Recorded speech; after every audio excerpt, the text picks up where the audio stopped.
ফজরের 2 রাকাত সুন্নতের পরে 100 বার দোয়াটি পড়ুন, দুনিয়া আপনার কাছে নত হবে, আপনি ধনী হয়ে যাবেন ইনশাআল্লাহ। এটা আমার কথা নয়, নবী সাল্লাল্লাহু আলাইহি ওয়াসাল্লাম নিজে জানিয়ে দিয়েছেন। জিয়াউন নবী এই কিতাবের 5 নম্বর খণ্ডের 902 নম্বর পৃষ্ঠায় এই হাদিসটি রয়েছে। ইমাম মালিক রাহমাতুল্লাহি আলাইহি তিনি এই হাদিসটি বর্ণনা করেছেন। ইবনে ওমর অর্থাৎ আব্দুল্লাহ ইবনে ওমর রাদিয়াল্লাহু তাআলা এই হাদিসটি বর্ণনা করেছেন। ইমাম মালিক রাহমাতুল্লাহি আলাইহি সূত্রে আব্দুল্লাহ ইবনে ওমর রাদিয়াল্লাহু তাআলা এই হাদিসটি বর্ণনা করেছেন।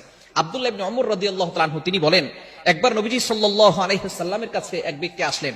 আসার পরে বললেন, ইয়া রাসূলুল্লাহ, ইয়া হাবিবাল্লাহ, দুনিয়া আমার কাছ থেকে বিমুখ হয়ে গিয়েছে, দুনিয়া আমার কাছ থেকে পৃষ্ঠ প্রদর্শন করেছে, দুনিয়া আমার কাছ থেকে হারিয়ে যাচ্ছে। ইয়া রাসূলুল্লাহ, আপনি আমাকে এমন কিছু আমল শিক্ষা দেন যাতে করে আমি দুনিয়ার কিছু সম্পদ উপার্জন করতে পারি।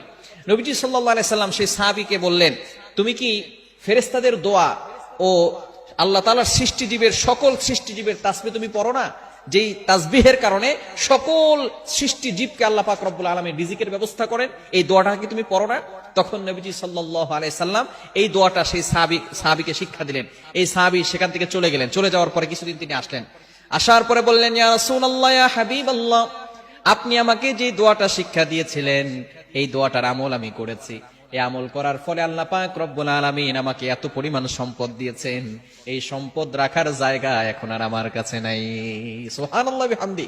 কালিমা যেটা আপনি কল্পনা করতে পারছেন, ছোট্ট একটি দোয়া, চমৎকার একটি দোয়া, সহজ একটি দোয়া, যে দোয়াটা পড়লে আল্লাহ পাক রব্বুল আলামিন আপনার কাছে দুনিয়াটাকে নত করে দিবেন। দুনিয়ায় আপনি আল্লাহ পাক রব্বুল আলামিন, দুনিয়াতেও আল্লাহ তাআলা সম্পদ দান করবেন, আখিরাতে আল্লাহ তাআলা আপনার জন্য সহজ করে দিবেন। চমৎকার একটি দোয়া হচ্ছে সুবহানাল্লাহি ওয়া বিহামদিহি সুবহানাল্লাহিল আযীম আস্তাগফিরুল্লাহ, সুবহানাল্লাহি ওয়া বিহামদিহি সুবহানাল্লাহিল আযীম আস্তাগফিরুল্লাহ। কখন পড়বেন? সুবহে সাদিকের সময়। এই সময়টা হচ্ছে 2 রাকাত নামাজ, অর্থাৎ ফজরের 4 রাকাত নামাজ, 2 রাকাত সুন্নত, 2 রাকাত ফরজ।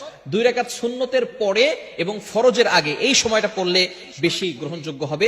এই সময় পড়লে, কেননা আজানের পরে ইকামতের আগে দোয়া করলে সেই দোয়াটা কবুল হয়, এটা আমরা অনেকে জানি না। আদ-দুআউ লা ইউরাদ্দু বাইনাল আযানি ওয়াল ইকামা, আজান এবং ইকামতের মাঝখানে যে দোয়াটা করা হয় সেই দোয়া আল্লাহ পাক রব্বুল আলামিন অ্যাকসেপ্ট করে নেন, কবুল করে নেন। এই সময় যদি আপনি 100 বার এই দোয়াটা পড়তে পারেন প্রতিনিয়ত, আল্লাহ পাক রব্বুল আলামিন আপনাকে ধনী বানিয়ে দিবেন, দুনিয়া আপনার কাছে নত করে দিবেন। সুবহানাল্লাহি ওয়া বিহামদিহি সুবহানাল্লাহিল আযীম আস্তাগফিরুল্লাহ। বুখারী শরীফের সর্বশেষ হাদিস। চমৎকার এই হাদিসের ভিতরে 2টি বাক্যের কথা উল্লেখ করা হয়েছে।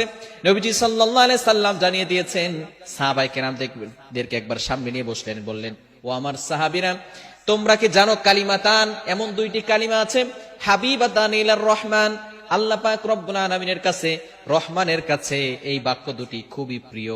এমন 2টি বাক্য আছে যে বাক্য দুটি আল্লাহ তাআলার কাছে খুবই প্রিয়।